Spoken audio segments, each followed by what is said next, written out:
নমস্কার, আমি মৌমিতা। আজ আরেকটি রেসিপি নিয়ে চলে এসেছি। আজ বানাবো কুমড়োর পাতা দিয়ে মুচমুচে খাস্তা দারুণ স্বাদের পকোড়া।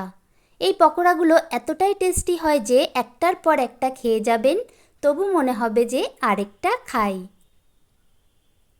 চলুন তাহলে বানিয়ে ফেলি কুমড়োর পাতা দিয়ে মুচমুচে খাস্তা দারুণ স্বাদের পকোড়া। তার জন্য লাগবে কুমড়োর পাতা। তাই আমাদের ছোট্ট সবজি বাগানে চলে এসেছি কিছু কুমড়োর পাতা তুলে নেব বলে। পকোড়াগুলোর জন্য বেশি বড় পাতা নেব না, এরকম ছোট কচি কচি পাতা নেব। বড় পাতার চেয়ে কচি পাতার পকোড়া কিন্তু বেশি ভালো লাগে। ক্ষেতের মধ্যে এখন কিন্তু প্রচুর গাছ রয়েছে, তাই আস্তে আস্তে পাতাগুলো তুলে নিচ্ছি।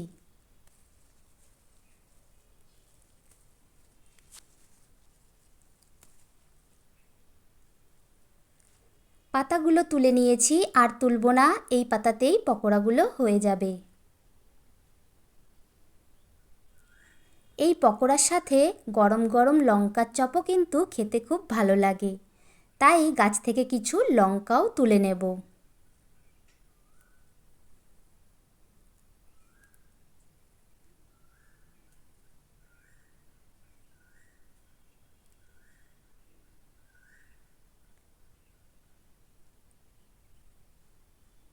কুমড়ো পাতা লঙ্কা তোলা হয়ে গেছে। এবার চলুন দেখে নিই কী কী উপকরণ লাগছে এই পকোড়ার জন্য। পকোড়ার জন্য এখানে নিয়েছি কুমড়োর পাতা, পাতাগুলো খুব ভালো করে ধুয়ে নিয়েছি। আর নিয়েছি বেসন, চালের গুঁড়ো, হলুদ গুঁড়ো, স্বাদমতো নুন, কালো জিরে। আর যেই লঙ্কাগুলো তুলেছিলাম সেগুলো কাঁটা চামচের সাহায্যে এরকম ছিদ্র করে নিয়েছি, তাহলে ভাজার সময় আর ফাটবে না। এবারে পকোড়ার জন্য একটা ব্যাটার তৈরি করে নেব। তার জন্য একটা পাত্রে দিয়ে দিলাম 1 বাটি বেসন। এবার দেব হাফ বাটি চালের গুঁড়ো। বেসন যতটা দেবেন চালের গুঁড়ো তার অর্ধেক দেবেন, তাহলে পকোড়াগুলো মুচমুচে হবে, খাবার সোডার প্রয়োজন হবে না। এবার দিলাম কালো জিরে, স্বাদ মতো নুন,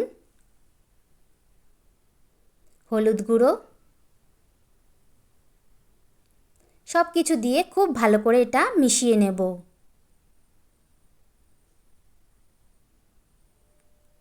খুব সামান্য পরিমাণে জিনিস দিয়ে এই পকোড়াটা তৈরি হয়ে যায়। ভালো করে সব কিছু মিশিয়ে নিয়েছি। এবার এর মধ্যে অল্প অল্প করে জল দেব, আর এটাকে মিশিয়ে একটা স্মুথ ব্যাটার তৈরি করে নেব। একবারে সব জল দেব না, অল্প অল্প জল দেব আর স্মুথ ব্যাটার তৈরি করে নেব।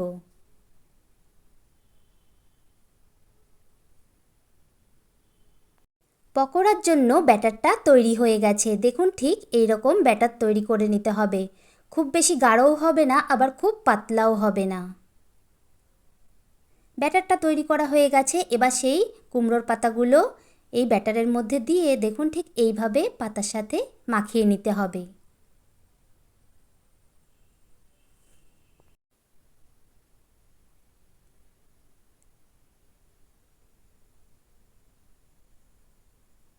এবার এই পকোড়াগুলো ভাজার জন্য কড়াইতে দিয়েছি সাদা তেল। তেলটা গরম হয়ে গেছে। এবার গ্যাসের আঁচ আস্তে করে দিয়ে পকোড়াগুলো একটা করে দেব আর ভেজে নেব।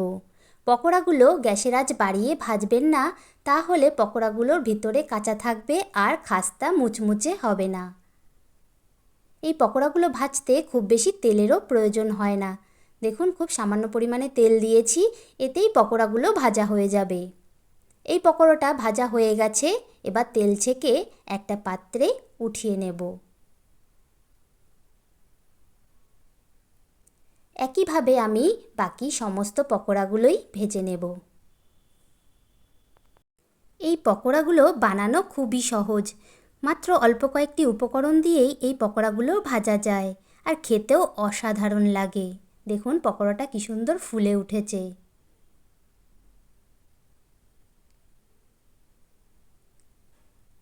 এই পকোড়াটাও ভাজা হয়ে গেছে। তেল ছেঁকে উঠিয়ে নেব। সমস্ত পকোড়াগুলো ভাজা হয়ে গেছে।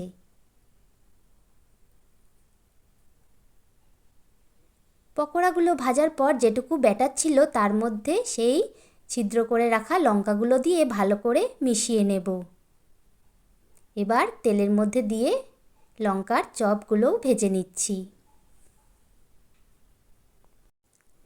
যে কোনো পকোড়ার সাথেই এই লঙ্কার চপগুলো খেতে কিন্তু দুর্দান্ত লাগে, ভীষণই সুস্বাদু লাগে এই লঙ্কার চপগুলো খেতে। লঙ্কার চপগুলো ভাজা হয়ে গেছে, উঠিয়ে নিলাম। কুমড়োর পাতার পকোড়া আর লঙ্কার চপ ভাজা হয়ে গেছে। এবারে একটা পাত্রে সব কিছু সুন্দর করে সাজিয়ে নিলাম। এবারে একটা পকোড়া ভেঙে আপনাদের দেখিয়ে দিই যে কতটা মুচমুচে খাস্তা হয়েছে এই পকোড়াগুলো।